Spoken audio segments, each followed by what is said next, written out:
Mi chiamo Valeria Rossi, faccio la giornalista da sempre, praticamente da più di 40 anni e sono stata per molto tempo lontana dalla mia città che è Savona. Quando sono tornata a Savona ho desiderato e messo in pratica di farmi un giornale provinciale, locale, insomma, sulla mia città. Inizialmente l'ho fatto in edicola, poi le spese erano troppo alte, per cui siamo passati online e questo giornale si chiamava al passato savonaeponente.com. Adesso è stato oscurato perché io, nota terrorista basca o non so di che altra nazionalità, ho scritto un terrificante articolo dal titolo "Voglio ammazzare Berlusconi". E come è noto, quando uno vuole ammazzare qualcuno fa un titolo così, lo mette sul suo giornale, su un sito italiano, intestato a se stesso, lo firma, eccetera, e poi aspetta che lo vengano a arrestare. Ahimè, il mio pezzo era assolutamente comico, era inserito nella categoria satira, nel caso qualcuno non se ne accorgesse. C'era una foto di Berlusconi che avevo ritoccato in Photoshop facendogli gli occhioni così da alieno, e era insomma palesemente uno scherzo, una sciocchezza, veramente una sciocchezza, perché tra l'altro non aveva neanche questi grandi contenuti, per cui oggi io mi trovo a non poter nemmeno dire sto difendendo la libertà di espressione, di stampa, perché sto difendendo una sciocchezza, una cosa veramente, un gioco, uno scherzo. Che è successo? Che io ho pubblicato questa cosina qua il 4 febbraio e il 12 febbraio, sabato pomeriggio, mi sento suonare alla porta, alzo lo spioncino e mi vedo tutto il pianerottolo invaso di teste. Anche io ho fatto un balzo indietro, dico chi è? E di là, quest'ora, con questo tono qua, oddio, di cosa è successo? Per fortuna eravamo tutti a casa, se no mi veniva un coccolone, perché quando ti vedi arrivare gente a quell'ora lì, tanti così, come minimo pensi che sia successa una tragedia che ha coinvolto un tuo familiare.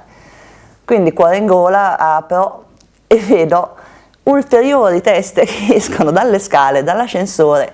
Dico, ma cos'è l'esercito? Cioè, quanti siete? Abbiamo una notifica, li porto in cucina. Mi fate vedere cosa cavolo è successo, perché ero veramente a quel punto lì, non capivo se ridere o se piangere, non capivo se era uno scherzo, se era una cosa seria. Mi tirano fuori l'incriminato articolo, fotocopiato naturalmente, è per questa cosa qua che ha scritto. Io guardo, dico, per quella, non ci credo, è uno scherzo, tirate fuori la candid camera, cioè di tutto ho pensato, tranne che potesse essere veramente quella la causa. A quel punto, assodato che era tutto vero, anche se incredibile, io chiedo di cosa fossi accusata, non so, di lesa maestà, perché non capivo veramente quale potesse essere il problema, e mi hanno detto che gli articoli del codice penale per cui erano venuti erano quelli che riguardavano minacce, diffamazione aggravata e istigazione a delinquere, cioè tutte sciocchezzuole proprio, per cui uno casca secco per terra, insomma. E non riesco ancora a spiegarmelo, insomma, per quale motivo un articolo satirico, per quanto potesse essere un pochino sopra le righe, anzi lo era molto apposta, perché partire con la drammaticità, voglio ammazzare Berlusconi, e iniziare l'articolo con io sono una persona pacifista, che peraltro è verissimo, non ho mai fatto male a una mosca, però ho capito che questo lo voglio proprio ammazzare, serviva ad attirare l'interesse del lettore, che doveva pensare chi è questa, una pazza fanatica, e poi si scopriva tutto il lato comico, cioè che io lo volevo ammazzare perché avevo le prove sicure che fosse un alieno, che aveva ipnotizzato mezza Italia, e tutta una serie di sciocchezze proprio deliranti, ma nel senso che era voluta l'iperbole proprio per rendere di più comica, più umoristica la cosa. Qualcuno effettivamente non deve averla presa esattamente così, tant'è vero che ci hanno smontato tutto, perquisito tutta la casa alla ricerca di armi, perché sul decreto di perquisizione locale e personale, devo dire che sono stati anche gentili questi signori, poi la personale non l'hanno fatta, hanno capito benissimo la situazione, c'era però scritto: vi è fondato motivo di ritenere che nell'abitazione, in qualunque altro luogo chiuso, nella disponibilità della sopraindicata persona, nelle autovetture di sua disponibilità, nonché sulla sua persona, possano rinvenirsi armi da fuoco o eventualmente altri oggetti fonte di prova per il reato de quo. Tra questi purtroppo c'erano i personal computer, giustamente era un articolo scritto col computer, quindi quella era un'arma del delitto. Le armi da fuoco però di nuovo hanno suscitato la mia totale ilarità, a questo punto proprio riso, ho detto io armi da fuoco? No, scusate, non ci posso credere. Allora mi dicono, guardi che lei risulta proprietaria di un fucile. Dico, prego, quando, dove, come, perché?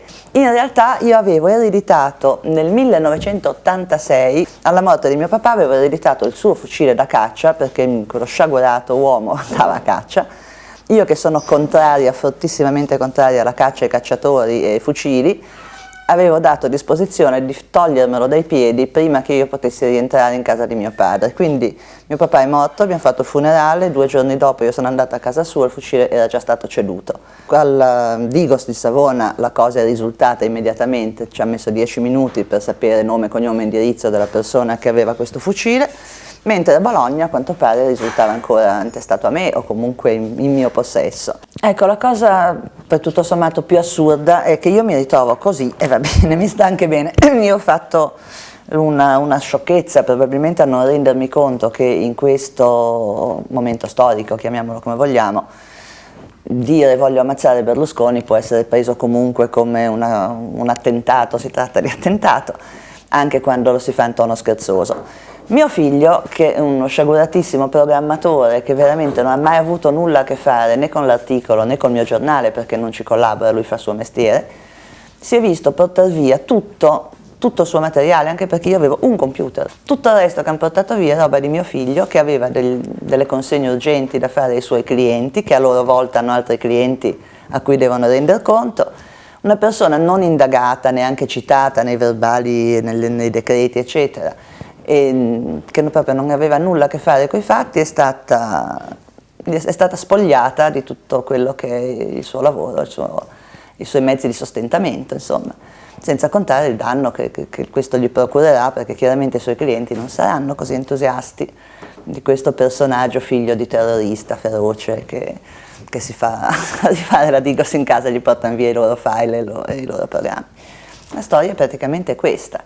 Ogni commento è da lasciare all'immaginazione di chi l'ascolta.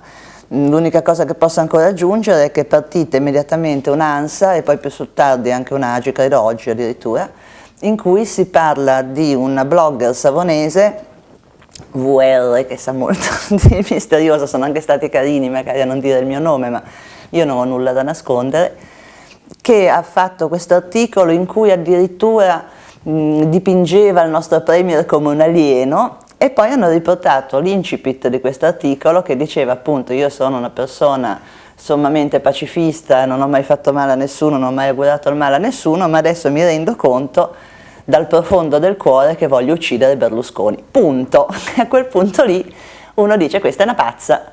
Per cui qualche giornale, indovinate quali, hanno cavalcato tranquillamente la cosa dicendo la pazza furiosa savonese ha messo su un blog apposta per ammazzare Berlusconi, convinta che sia un alieno. Mentre devo dire, fortunatamente, come quasi sempre accade, la rete è stata molto più civilizzata, nel senso che tanti hanno telefonato, sono venuti, mi hanno chiesto comunque come erano andate le cose, hanno quantomeno letto l'articolo, e quindi hanno trattato la cosa per quella che era, insomma una scemenza scritta a scopo satirico è stata trasformata in un caso di Stato che è finito addirittura su Canale 5, voglio dire sul TG5, c'è questa blogger savonese che vede Berlusconi come un alieno. Mamma che paura, e direi che è proprio tutto qua.